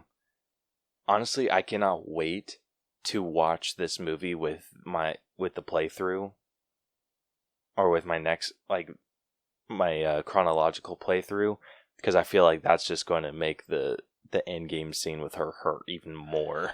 Oh, dude, for real though. Oh, that's gonna sting. Yeah. So, like I said, 90.5 for story. Super well done. Super well done. Absolutely. Minor issues here and there, but nothing too big to complain about. Yes. Moving on over to writing, we are sitting at a 92. Yeah, in a way, the writing is actually stronger than the story, and I never thought I would say that. Yeah. Honestly, it's this high because of Yelena. Oh, yeah. The writing for Florence Pugh's Yelena Belova is one of the strongest comedic... It's one of those, like, the strongest comedic writings of a character I've ever seen in Marvel history. Absolutely. Like, everything, minus the serious moments, of course, but every joke that comes out of her mouth lands, like, in spades. I was laughing my ass off. Dude, same. And it was... She felt like a little sibling. Oh, yeah, absolutely. Like, just making fun, like, making jokes, like, getting offended over shit. Like, when they're at the table all talking, and I think Natasha was just like, can everyone just shut up? And she's just like, I didn't even say anything, that's not fair. That was so great. Or when she calls her out, like, basically says, oh, like, one of the main Avengers. And she's just like, what? Oh, I'm yeah. a main Avenger? And she's just like, no, like, one of the big Avengers. Yeah. And she's just like, what's that mean? It's saying, like, yeah, I don't think the God of Thunder needs to take an aspirin after a fight. I mean, she's not wrong. I know. She does have a point. And then, like, making fun of her for her freaking pose. And the fact that, like, that actually, like, circles back to when... to when she actually does it towards the end of the movie. But she, like, shrugs off. She's like, oh, that was disgusting. Dude, she was such a gem. Dude, she was... Like, honestly, I didn't think that they could make this funny, but the part when they are in the helicopter and David Harbour is just like, Alexei is just like, what is it, your time of the month? And Yelena's just like, I can't have a period, dipshit. I don't have a uterus. Dude, that whole conversation was hilarious. Dude, just like listening to her and Nat like going into like detail of like what the Red Room did to them, and he's just like, okay, you don't have to get so nasty. She's like, well, I was about to go into a talk about fallopian tubes, but never mind. Dude, there could be a whole movie just banter between Red Guardian and Yelena, and I would watch every single second of it. Mm-hmm. Can we make that a Disney Plus series? Come on. Dude, that'd be awesome. I'm sure David Harbour and Florence Pugh would be game for that. Come on. Dude, so... Oh my gosh. Yeah. Everything was so well written. Like, Yeah. there was so little wasted dialogue. And... Like, Oh, sorry, go ahead. No, I think my biggest issue with the writing was with Dracov. That is absolutely fair. Which kind of sucks because, I mean, we'll get into it with the acting, but the actor is such a good actor that I feel like the writing is like a disservice to him. Because you could have done so much with Dracov. I mean, he's a good villain. I did like the villain. I just wish the writing was a Bond lot stronger villain. from. I honestly was okay with that. I didn't mind that. I feel he was the most evil actually at the beginning in that montage. Yep. Because he had no emotion on his face. He's just like, okay, get rid of all the ones that you think aren't going to be able to match up to what the Red Room is expecting of them, and just so messed up. Yeah. So honestly, I think that's the only thing that I docked for. Everyone else was written fairly well. That's fair. I mean, I feel the scene that stands out the most to me with writing is when they're actually at the dinner table. And Nat is just like, none of it was real. You two are just you two were never our you two were never our real parents. It was just all fake. It was just all a what's the word? Not a pose.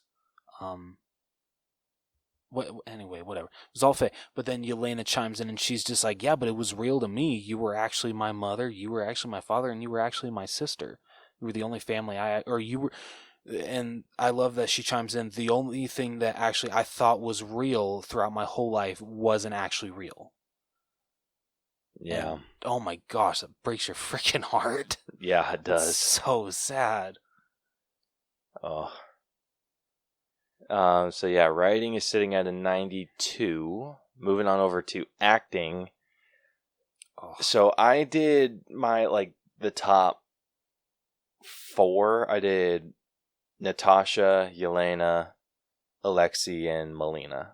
Yep, same here. I did add a little bit of Dracov into there.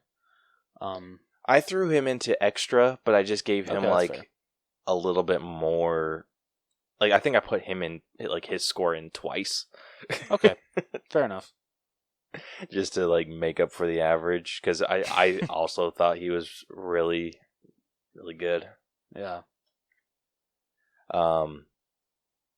But yeah, so we have Scarlett Johansson as Natasha Romanov, Florence Pugh as Yelena Belova. Ooh, she doesn't have her name. Okay, Rachel Weisz as Melina, and then David Harbour as Alexei, and then we used Ray Winstone as Dracov. Yeah, buddy. Yeah. All right. I need to hear your top 5. I never thought that I would say this in a Black Widow movie, but I think Florence Pugh actually beat Scarlett Johansson for my number 1.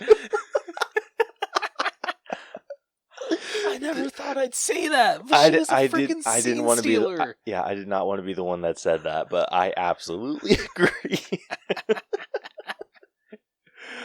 Okay, so both agree with number 1. Number 2, of course, was Scarlett Johansson. It was wonderful seeing her finally getting her own movie as Black Widow. I'm glad that she was able to get this moment in the spotlight. Mm-hmm. Absolutely deserved. Number 3 for me was actually Rachel Weisz. All right, my number 3 was David Harbour. That's fair. I don't know. They're really close. They are really close. I would absolutely agree with that. I feel what kind of what's the word? What might have upped Rachel Weisz's performance for me is she has one of the funniest jokes in the movie towards the end when Nat's just like, "All right, everyone's all right, right?" And she's like, "Well, I'm clearly injured, but sure." Just the way that she delivers it is so freaking good. And just the way that she plays out how she developed the serum that makes the widows be brainwashed. I feel she played her character very well. But David Harbour was just as good. I'm with you. It's like neck and neck, but I feel I liked Rachel a little more. But David Harbour, I feel most would say he's the comic relief, which is okay. I had no problem with that. I think he was great as Red Guardian. He had some awesome fight scenes. He looked badass in his suit. And just, I really enjoyed his performance. Yeah. I would have actually really liked to see his suit on his young self. That would have been cool. Like, what was Red Guardian like in his prime? Yeah, before he got the gut. dad bod. Yeah, that was one thing I was a little disappointed that we didn't get to see. Also kind of bummed out we didn't get to see him with a shield. Yeah, no, because didn't, honestly, if you got the Funko Pop or, the action figure, didn't it all come with the shield? That's a good question. Because if that's the case, that's some bullshit. I found it funny, though, that he never, tightened the helmet just because I feel he knew it was going to suffocate him. He was going to suffocate himself if he did. Yeah, the pop figure has a shield. What the shit? Marvel? What the hell? Yeah. Friggin' lied to again. Okay, well, if Red Guardian does come back, which I hope he does, he better have the shield. I hope he does. I hope that he just he liked the shield enough to get his own. If they do bring him back. David Harbour has actually said that he feels the only way that they could bring back Red Guardian is either a going back to where he first started, so prequel for Red Guardian, Or kind of the same thing with Florence Pugh. He hears about Clint Barton was the cause of Natasha's death, and so he also goes after Clint.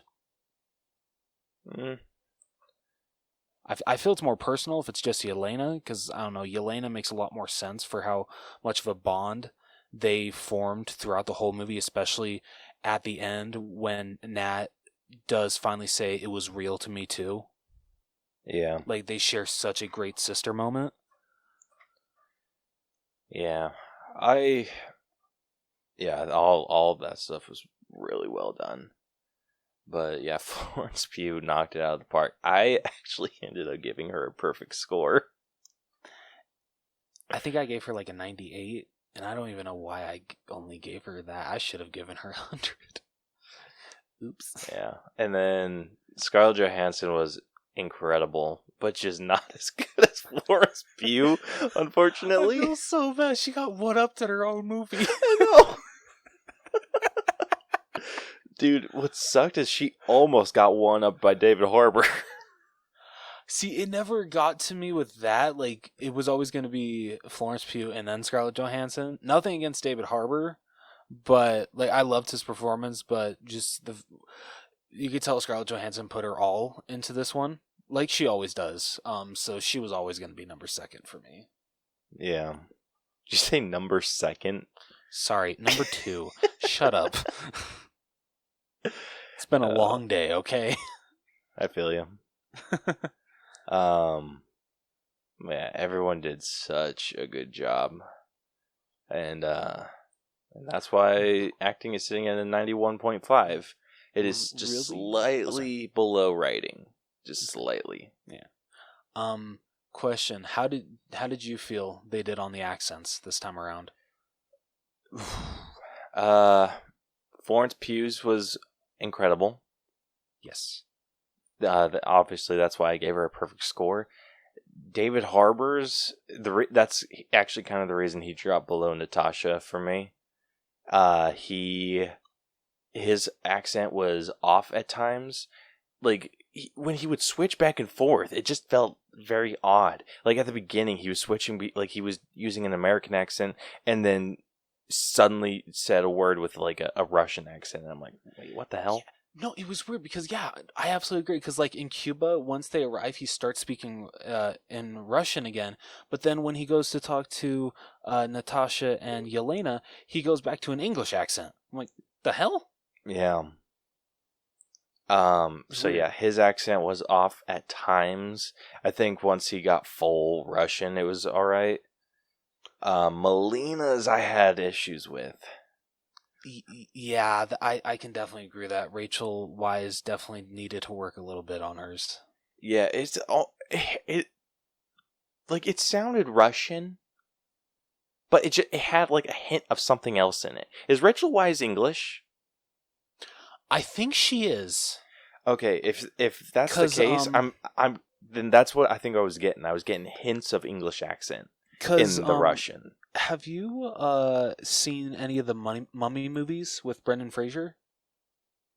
Yes. So Is that her?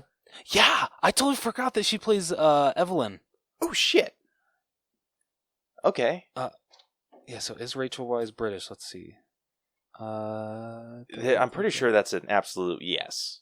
Yes. Yep. Yeah. She is a British actress. Okay. Then I think that's what was sneaking through. Yeah. I mean, kudos to her for like being able to switch from an American accent to a Russian accent, and then after all of it, switch back to her British accent. I mean, kudos to her. That's impressive, I feel. Yeah, but out of everyone's, I think hers I had the biggest issues with. No, I can definitely agree with that. I was going to dock Scarlett Johansson for hers too. Like, I think I actually did. I docked for hers. Did she even try to do a Russian accent? With the blowing up Dracov, I think she had a little bit, like a hint of one. Oh, she did. Oh, I didn't even notice that. Yeah, but I said, I think I barely docked for that one because it was just such a quick scene, and we didn't get to hear like full dialogue. I think it was just like a really quick.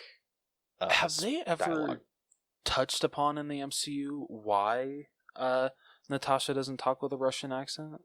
I'm assuming just because, growing up in America, or like being in America for so long, that she got so used to talking in an American accent that's kind of just natural to her now. I don't think it was that. I think it is wanting to blend in. Okay, that's fair. And then maybe it's okay, just like that's eventually what happened, because I think that was something that someone said she was trying to teach Wanda, and that's why Wanda's accent was like slowly fading. Okay. Okay, that makes a lot of sense. I like that. Yeah, so like I said, acting sitting at 91.5, just barely underneath the writing. Next up we got our character development, which is a little bit lower. It's sitting at an 87.5. Still not bad. Yeah, so I did Natasha, of course. Yeah, same here. Yeah. I don't know. There wasn't a whole lot. Like, it was a good arc. I feel it got her from like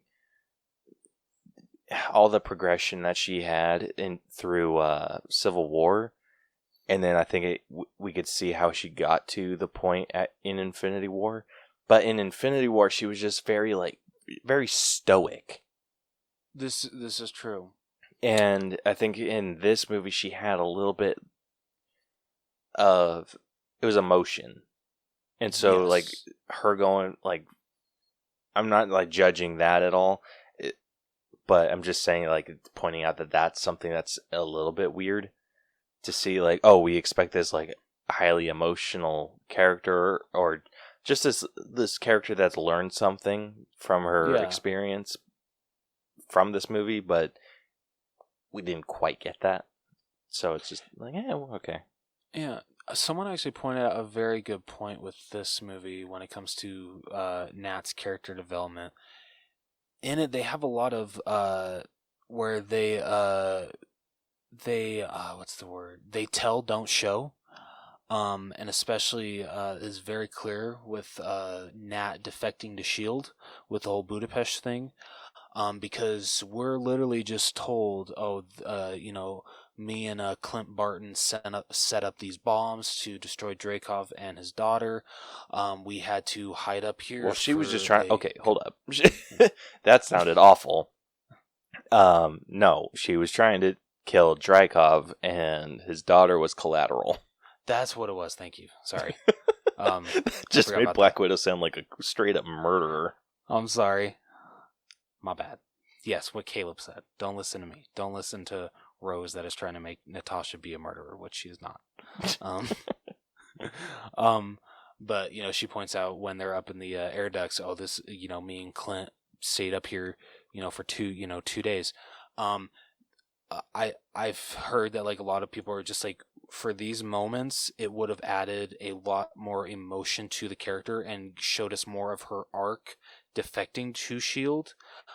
If they would have actually showcased all of this that happened, showing, what her and Clint, all of the troubles that her and Clint were going through, having to hide, all of that stuff. And I get what they're saying. That is a good point, but I feel that if I feel that if they did do that, it might have taken away from Nat's story, which I think it would have. It would, because, like, honestly, you want this to be Natasha's story. It's Black Widow the movie, and so you want it to focus on just Black Widow. And don't get me wrong, as much as I would have loved to see Jeremy Renner come back and actually have scenes where it's Clint and Nat in Budapest, meeting up, forming a friendship, yada yada yada. I actually was happy that they did just a tell not show. Because like Caleb said, it would have definitely taken away from her character development, because you're not just focusing on Natasha's story. Absolutely. You're making it Nat and Clint's story at that point. Yeah, and I think that would make more sense if it was a reflection. Ooh, yeah. But this being like they were hiding in the same place that her and Clint were, it kind of was a natural way of explaining what was what happened in the past. Yeah. No, I absolutely agree. But it wasn't like she was going through reminiscing about it. Because if she was reminiscing, then I think, yes, you should have done like a flashback to a scene like that. But with this being like, oh, they're just utilizing something that she set up in the past, then yeah, I would have. Yeah. Anyway. No, dude, I absolutely agree. But yeah, so I'm trying to think of like her arc, because she starts off as someone that I think is just very distant towards everyone. Like she accepts that the Avengers are her family. Yeah. And that they're kind of going through this whole thing, and so I think she kind of feels like abandoned in some way. Mm-hmm. And because she is being hunted down by General Ross. And so I think there is like those abandonment issues. And she kind of accepts the Avengers as her family, and then she slowly accepts her Russian family, like her fake undercover family, as like a legitimate family, because they do care about each other, and I think that it shows. Melina does care about Natasha and Yelena. Oh yeah, absolutely. And then same with Alexei, like he cares about them in his own weird way. And I think that really showed when he remembered Yelena's favorite song, The American Pie. Oh, that was such a sweet moment between those two. Dude, right? So sweet. And then like Natasha was old enough to know what the real situation was. And so like, which shows because she can speak Russian. Yeah. And all that. And it showed because like Alexei and Yelena were having like a moment because she had all these feelings from when she was a kid, and then Melina and Natasha were having a moment because they were connecting over like the work and all the freaking bad shit. And so like seeing them connect and just like everyone just kind of connecting in their own way. I think the only relationship that didn't really click was Natasha with Alexei. That's fair. I can definitely agree with that. Yeah, I think they could have used a moment together, but not super bummed out. Yeah. But I don't know. I think at the end, it got her to a point of understanding that families are messed up. Yeah, no, I loved that part because I love how she says, all my life I thought I was all alone, but, it turns out I actually have two families, and now that I've fixed one, I gotta go put the other back together. Yeah. So, I really liked it, but in the end, it was a very basic arc. Yeah, but okay, like, so let's say that Natasha didn't die in Avengers Endgame. Is there any other, like, in between any other Marvel films you would have liked them to have Black Widow take place? Honestly, no. Yeah, I think they chose a perfect spot. They did, yeah. I couldn't think of anything better. Between Civil War and Infinity War is a perfect spot for this film. Yeah, I think someone pointed out that this is like kind of the only, not really the only place that a Black Widow movie could have taken place, but the best part for the movie to take place, because the Avengers are separated. She can't call on the Avengers. Yeah. And she's dealing with a secret organization, like, that no one really knows about. Yeah. And so it's not an Avengers level threat, even though it kind of is because the Widows are like worldwide. But it's not Avengers level, but it's still like a big enough where there is like some stakes to the what's going to happen. I mean, kudos to Draco for choosing to have his facility floating throughout the clouds. Like that's genius. Yeah. Honestly. Like, dude, I freaking loved Melina's line where she's just like, yeah, he's just kind of been over the radar. And I'm like, are you shitting me? It's in the sky? Yeah, I know. Alexi's delivery, she's just like, we're touching down in 1 minute. He's just like, and why the hell are we still going up? Dude, I freaking, the total side note, I freaking loved that they shot him so full of tranq darts. Yeah, that was freaking hilarious. Like, they shoot him with one, and he's just like, you think that'll stop me? And it just gets, like, unloaded. Hell, like, was there, like, 10 in his body at the end? Dude, it had to be way more than that, because he looked like a freaking porcupine. He straight up did. Oh, for real, though. Yeah. Anyway, getting back on track. Yeah, I think her arc was good for this movie. I think this movie was very story-based, and so she doesn't have a whole lot of development. Which but I you was can't have honestly too okay much with. in between movies. Yeah, no, I absolutely agree. So it makes sense that this one suffered a little bit. Yeah. So character development was sitting at an 87.5. Moving on over to effects, we're down a little bit. So this is actually the lowest category. Fair enough. Yeah, so we're sitting at an 86.5. Okay. I'll fully admit there were some scenes like well, this is the problem about seeing it on a big screen. You do tend to notice these things a little more. Really? I think I noticed them less on the big screen. I don't know. Maybe it's just because it was such a big close-up. And it's when, one is when David Harbour is grabbing onto one of the yellow bars and pulling himself up. That looked straight up CGI. That did not look like David Harbour. Like, yep. I could definitely tell that was not him. And then the other part that really, what's the word?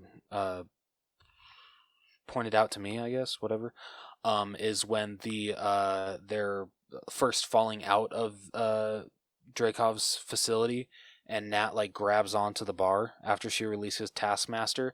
That did not look real. Yeah, there was a lot of those kind of scenes where it was like acrobatic. Like, Marvel, come on. Yeah, it's like, come on, Marvel. Like, get better with your CGI. Yeah. I mean, at least it's no Avengers Infinity War Bruce Banner opening the Hulk's the Hulkbuster suit. Hulkbuster suit, thank you. Yeah, that was beyond rough. So rough. Yeah. Yeah, there was a lot of those scenes where just like everyone looked a little bit rubbery. Yes. Or you could just obvious CGI, so yeah, if you go into this movie, just go in expecting that. I don't think it's too distracting.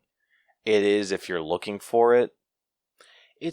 Honestly, I feel this is definitely like one of the Marvel movies that I notice less when it comes to bad CGI, just because with a Black Widow movie, it's mostly hand-to-hand combat. You don't really need a lot of special effects, which is a good thing in this movie's favor.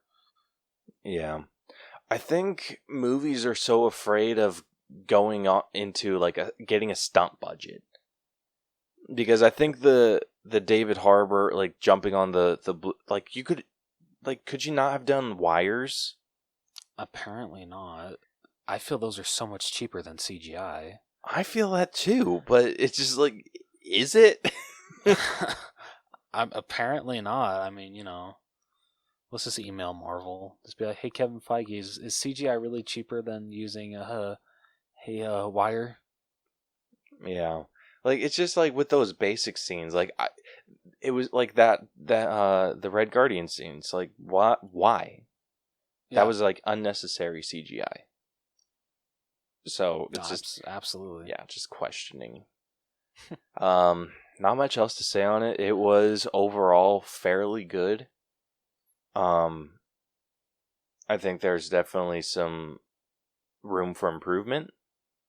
No, I mean, if I'm thinking of like and this really isn't like well, no, I would say this is an effect because I actually like might have been afraid that they would use CGI in this part, but the part where Black Widow and Taskmaster flip up and like face each other on that bridge, that looks so freaking good. I didn't notice any CGI if they did use any for that scene.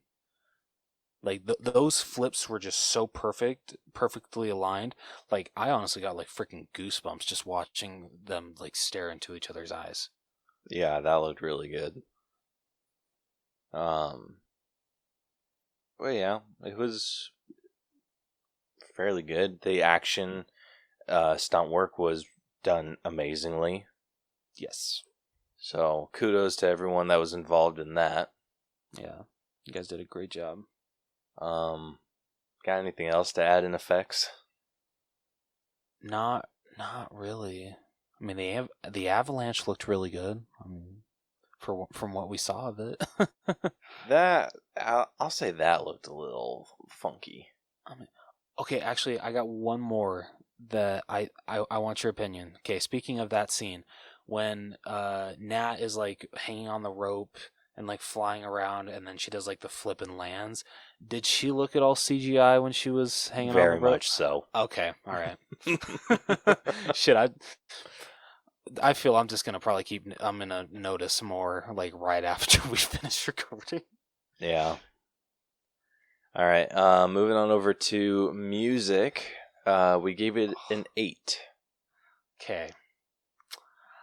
I think the biggest reason why I loved the soundtrack for this movie, and it's honestly one track, and it's the track that plays over the opening credit. It's what is it? Teenage Spirit something? Oh, it smells like Teen Spirit. Yeah, but I guess it's like a remix version of it. Yeah, so Nirvana does the original. Okay. I'm not sure who did this one. I think it might have been Florence and the Machines. I think you're right. But like I didn't think that this song would work for this montage, but it works perfectly. It's utilized so well. Nothing's changed about the song, but it was just so perfectly played over all these clips of what these little girls were put through with the Red Room. Just like I was in freaking awe with this song that like I actually downloaded it after the movie because it's so good. So I mean, like that, and then of course like the Avengers theme towards the end. That always makes me smile and gets me all giddy.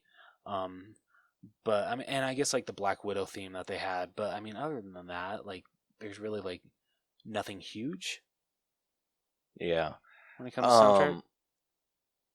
Yeah, I think 8's a pretty good home with the music. No, I agree. Like you said, the score for Black Widow was super good, and then like you said, the Smells Like Teen Spirit song was haunting. That is the best way to describe it. Thank you, haunting. Yes, and everything else, like they did so well with the music in this. So hats off. This is definitely like above average. So glad we were able to give it an 8. All right, next, moving on over to costumes. So we're sitting at a 9 for the costumes. So these were some bitchin' costumes. With Natasha and Yelena, they both wore the white widow outfits. Yelena had the vest that Natasha ends up wearing in Infinity War. And dude, people were so right. They're just like, after this movie, like the Natasha's outfit hits different. And I'm like, whatever. And so after watching it, it does. It does. Like, honestly, I didn't think that the whole like joke about the vest would be that funny. Oh, it's freaking hilarious. Just like I love that while they're in the car, Natasha's just like, okay, it actually is cool, and like Yelena's like, finally, I get like sister approval. Like I know, right? There's so many pockets, you can put so much in there. Like, come on, this thing is badass. Dude, that was one of those scenes that just felt like sibling. Oh yeah, absolutely. Because as much as like you fight with your siblings, you still want to get their approval on some things. Like, come on. Yeah. Oh, freaking loved it. So, in your opinion, which Black Widow costume did you like better, the final black one or the white one? I like the final black one. I'm at a toss up. I loved them both. I can't choose. Yeah, it's too hard. It was. I don't know. It was good. It was close. Like, Yeah. honestly, I feel stupid kind of when I think about it, because Melina wearing like that Widow outfit, like we've seen pictures where Natasha's wearing that outfit, and so it's like, okay, so they're both wearing it. Okay, like that's weird, and then like didn't even click with me that she was the one that was actually wearing it. I'm like, oh, yeah, I'm dumb. no, I mean I guess that's just Marvel doing a really good job at hiding that kind of stuff. Yeah. Yeah, so those costumes were badass. The Taskmaster outfit freaking grew on me. Really loved that. And then Red Guardian's outfit was freaking off the I hook. loved it so. Dude, the whole montage with David Harbour trying to get it on, freaking hilarious. I loved it so much. Dude, it was so good. Yeah, so I think 9 is a perfect home. Absolutely agree. Anything else you want to say about costumes? No, can't really think of anything else. Yeah. I'll just say, like, they did a really good job at not over sexualizing Black Widow like they've done in the past with these outfits. Yes. But they still made these outfits sleek. They made them they looked so freaking good. Yet you could, I believed her being able to move in comparing like these costumes to like Iron Man 2 or even the original Avengers Black Widow costume. Oh my gosh, you could night absolutely and day. Tell. Yeah, right? Like, oh, so these would be so much easier to move in. You could actually get a kick in with these. Yeah, I felt like a good combat outfit. Yes. Oh, absolutely agree. For everyone. And the whole addition to on both costumes, the whole like two sword things or batons on the back, I love that addition. Yeah. And I think everyone rocked their outfit. Yes. Oh, absolutely. Yeah. So, all right. So costumes sitting at a 9. Moving on over to our own personal grade. I'll start off. Okay. I loved this movie. I went in expecting Captain Marvel, like that quality of movie, and it came out with like Black Widow and Guardians of the Galaxy, where it was funny but epic at the exact same time, and it was just a perfect meld and a perfect addition to the MCU story. Like, oh my gosh, like it was just so good. Really well put together. I'm so glad that we have this story now, and I think they added so much to not only previous films that Black Widow's been in, but also anything that's going to happen regarding her character in the future. Like, they set up so much that they can do with Yelena. They set up Red Guardian that they can play with, and Melina. Like, they have all these characters that they can play with now. And such a great addition to the MCU. So I am giving this a 94. Hell yes, I love it. So literally everything Caleb said, of course. But just adding a couple things.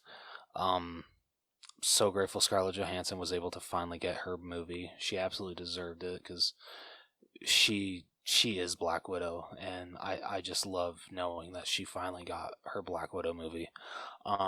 Because honestly, this actually tops Black Panther for one of my favorite solo MCU films.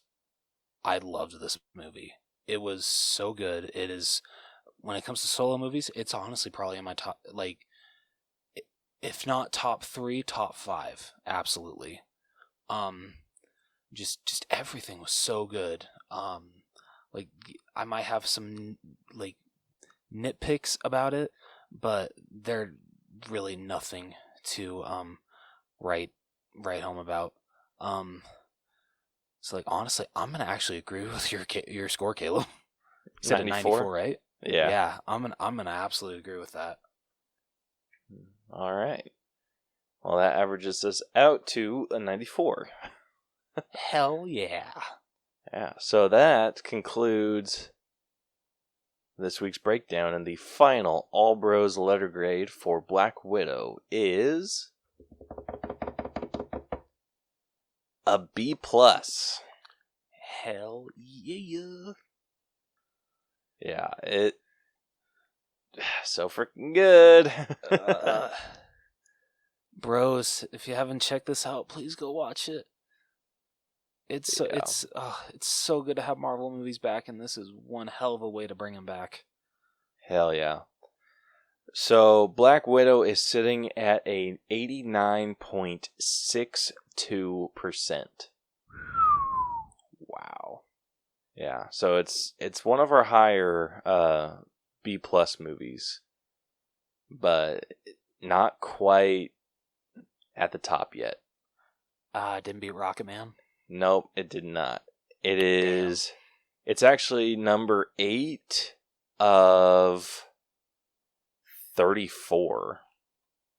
Okay, so that's not bad. Yeah, so it is sitting at an 89.62, which puts it above Ready or Not at 89.4. Fair. It's above Spider-Man Far From Home at 89.3. Yeah, I'm actually not mad at that. Yeah, it's above Black Panther as well at 89.34. Not saying Black Panther is bad. I really enjoy Black Panther, but I'm sorry, when it comes to solo films, I think I enjoyed this movie more. Yeah. I did enjoy this movie. I don't think I know. We agreed that it's better. that is true. That is very true. The margins are super close though. 0.3% difference between Black Widow and Black Panther. I'll take it. And it also puts it above Knives Out, which is sitting at an 89.31. Wow. Holy shit. Damn. That's awesome. Yeah. But it puts it below Better Watch Out at 89.7. Which, okay. I mean... Okay. Puts it below Da 5 Bloods, 89.8. Okay, I can understand that. Yeah, also puts it below Marriage Story at 89.8. Or 8.1. I mean, Marriage Story is with Scarlett Johansson as well, so I guess that's okay. Yeah. Puts it below Elf at 89.85. Okay. I'm going to go up 2 because that's the next MCU movie. Dawn of the Planet of the Apes at 89.87. And then finally below the Avengers, which is at an 89.88. Not bad. So the difference between the Avengers and Black Widow is 0.2%. Shit. Yeah, it is just like... Damn. It is so close. Holy shit, that's crazy. Yeah, like, dude, no joke. The movies above Black Widow, not including Better Watch Out, but Da 5 Bloods, Marriage Story, Elf, Dawn of the Planet of the Apes, and The Avengers and Rocket Man, the difference is literally less than 0.1. Because Da 5 Bloods is at 89.8. The Avengers is at 89.88. So it is 0.0.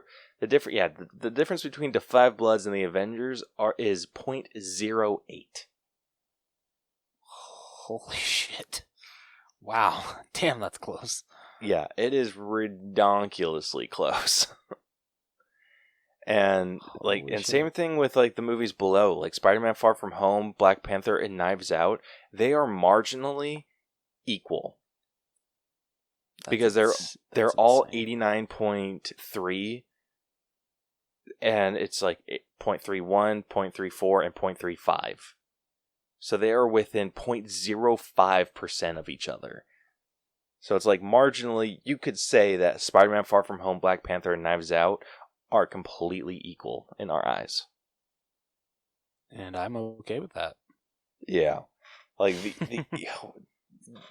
I'm pretty sure it's our B+ movies that are the absolute closest to each other. That's so insane, but I love it. Yeah. So, I think Black Widow is in a very good home.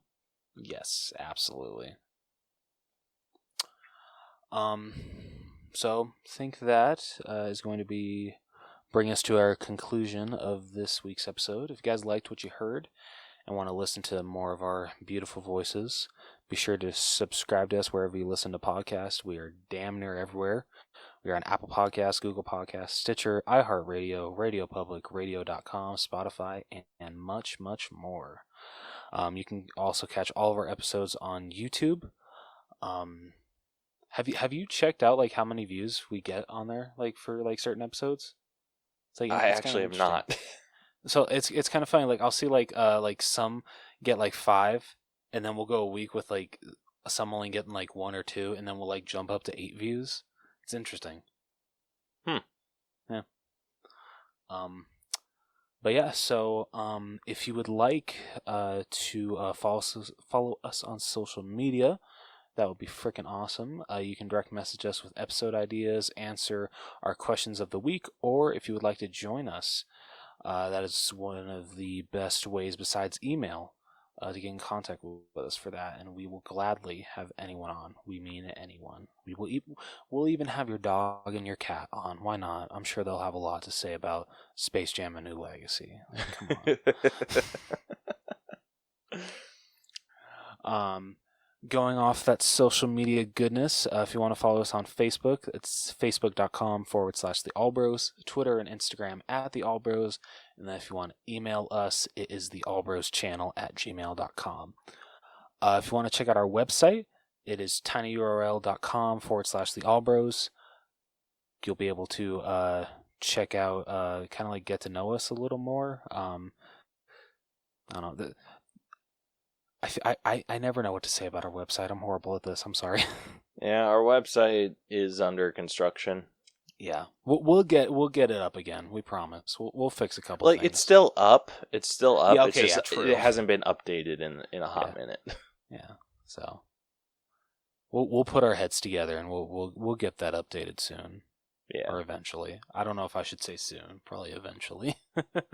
I'll try and get it done soon. Okay. I'll try getting it done by next week at least. Okay. Please, I mean, any way I can help, please let me know. If you love the episode arts that Caleb comes up with for every single episode, because I know I sure do. I freaking love them. Even though these companies, I'm so tired of them pulling them. What? The ever-living shit. Yeah, okay, so you saw the newest one with Disney pulling Hawkeye? They pulled Hawkeye? Yeah, they pulled the Kate Bishop Dreamcast one. It's literally bitch. just a freaking purple arrow, and it just says Hawkeye. That is Seriously, horseshit. How is that trademark? That's garbage. Dude, I was pissed off because they just pulled Frozen 2. Oh yeah, they did. But yeah, like a couple days ago, I got an email notification saying, "Oh, your design has been removed from Disney." And yada yada yada, and yeah, it was the Kate Bishop Hawkeye Dreamcast. Yeah, because of design. course, freaking assholes. We gave your movies good ratings like you bitches. So unfortunately, you can't get that one, but there is plenty more that you can get. Like I said, amazing designs. Caleb does so good at these, and just I'm in awe with every single one that he comes up with. Especially this one coming up. This one, Black Widow. It's amazing. But anyway, so yeah, if you want to buy any of that stuff, you can go to tpublic.com/user/the Allbros channel. And that is, like I said, that is it for this episode. Next week, we will be breaking down Space Jam: A New Legacy, starring LeBron James, or should I say it, LeBron James? I'm sorry, I had to. Dude, I was just about to do that. Okay, good. So great minds think alike here.